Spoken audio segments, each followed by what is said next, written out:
Anh khóc vì giờ đây anh đã mất em rồi. Anh khóc vì giờ đây em đã xa thật rồi. Anh nhớ lời hẹn ước ta không xa rời, mà giờ đây sao chỉ anh lẻ loi. Anh cứ cố gắng tại sao vẫn cứ xa vời. Anh và em dường như ta đã hết yêu nhau rồi.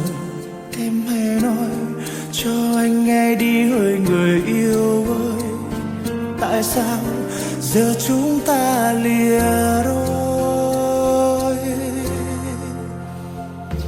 Tại anh đã vô tâm hay tại anh không quan tâm em mỗi ngày, để giờ đây khi lời anh nói em không tin anh nữa vậy. Trong tình yêu đôi lúc ta hay giận hờn anh biết, nhưng anh thấy giờ em không còn yêu anh. Vậy thôi anh cho em đi về nơi em chưa bắt đầu, nơi mà em khi chưa quen anh thấy em vui hơn nhiều. Anh xin lỗi vì đã cướp mất khoảng trời của em, nhưng có người sẽ cho em lại một bầu trời.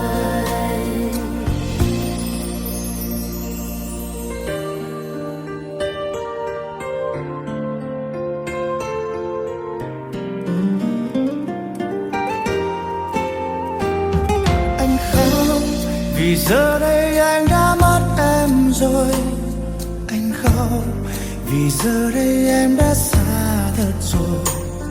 Anh nhớ lời hẹn ước ta không xa rời, mà giờ đây sao chỉ anh lẻ loi. Anh cứ cố gắng tại sao vẫn cứ xa vời. Anh và em dường như ta đã hết yêu nhau rồi. Em hãy nói cho anh nghe đi hỡi người yêu ơi, tại sao giờ chúng ta lìa đôi? Tại anh đã vô tâm hay tại anh không quan tâm em mỗi ngày, để giờ đây khi lời anh nói em không tin anh nữa vậy. Trong tình yêu đôi lúc ta hay giận hờn anh biết, nhưng anh thấy giờ em không còn yêu anh.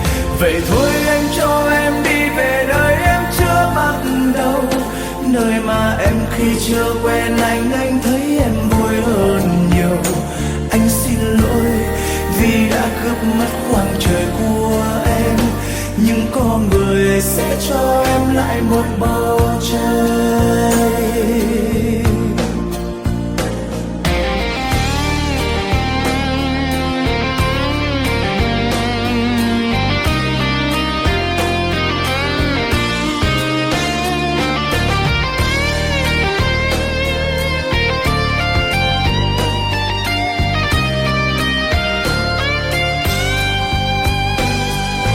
Tại anh đã vô tâm hay tại anh không quan tâm em mỗi ngày, để giờ đây khi lời anh nói em không tin anh nữa vậy.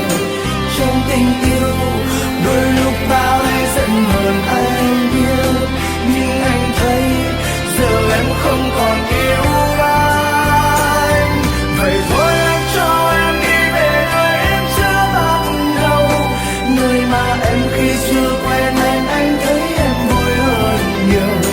Anh xin lỗi vì đã cướp mất khoảng trời của em, nhưng có người sẽ cho em lại một bầu trời. Anh xin lỗi vì đã cướp mất khoảng trời của em, nhưng có người sẽ cho em lại một bầu trời.